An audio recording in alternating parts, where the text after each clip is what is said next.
experiment. It was wonderful for Rebellion to ask if they could come over and photograph some of the authentic weapons and vehicles that we've got. I was quite amazed at how this works, because for each item they would take 300 or 400 photographs to make sure it was absolutely perfect. We've done German half-tracks, German tanks, all kinds of artillery pieces, the one parts. We did a Cattencrab. Cattencrab is a tracked vehicle. It's like a motorbike with tracks on. This particular Cattencrab was in the film Saving Private Ryan, and a lot of people might remember it's the one where it nearly topples over when it goes around the corner. I nearly had a heart attack that day, but that's another thing. It's all about getting the detail of the items so it looks 100% authentic on this fantastic video game. It's very important to us in all of our games that guns sound as realistic as possible. Our artists go to great lengths to visually represent the guns. Of course, we apply the same rigorous, uncompromising approach to the sound. We're really going all out on Sniper Elite 5. We're recording more guns than all of our previous sniper titles combined.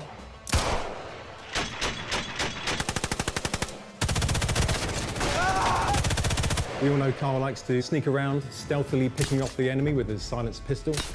So it was a no-brainer really for us to get the well rod into the game, and we're really happy with how it's sounding. And it's great to have that level of detail for one of our signature weapons.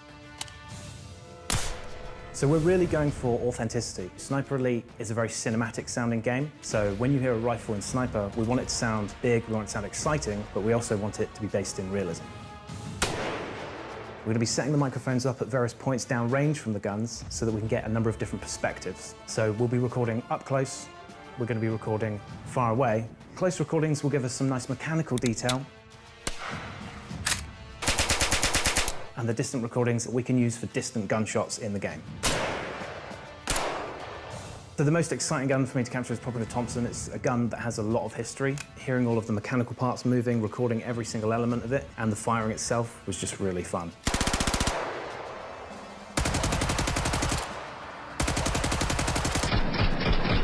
The great thing about SE5 is there's so much customization in there and so many different varieties of weapons that you can replay missions with different weapons will really give you a different experience.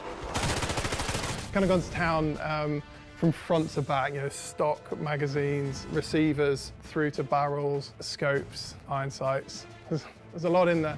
They all exist within the world in workbenches, and these will be located in strategic locations or hidden away in a sort of back room in what we call armories or resistance caches.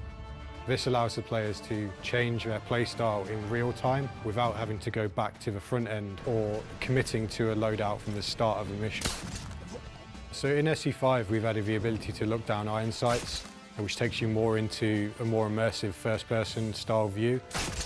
There's 4 main archetypes of how you can play Sniper Elite. Stealth, we've got power, we've got speed, and we've got control, and control might be like you sit back on a hill 600 meters away and snipe out your targets carefully. Or you might run and gun and you take in the big gun, loud, and you just lay down fire. What we wanted to do is set up a loadout system, weapons, equipment, items that let you play in the way that you want to play. Working with partners such as the Imperial War Museum and Royal Armouries gives us a level of authenticity that helps us elevate the game and add historical accuracy as well. We tried to encourage more focus on thinking and planning, which is really what underpins the Sniper Elite experience. We changed the default loadout so that the pistol for SE5 encouraged players to play with a different play style than SE4 and explore all of the attachment and customization options we have available in SE5.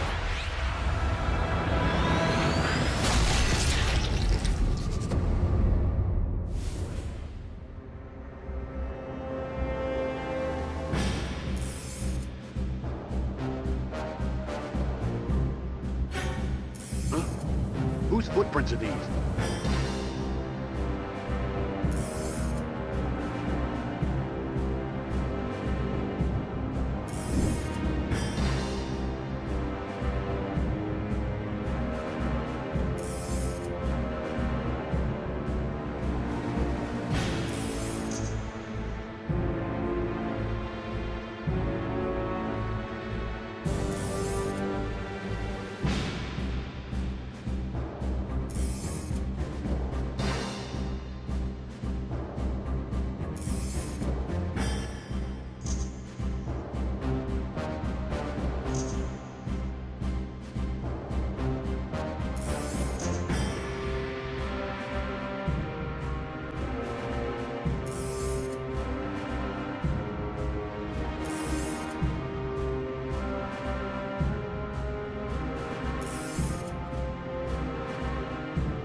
Nice work, if I say so myself.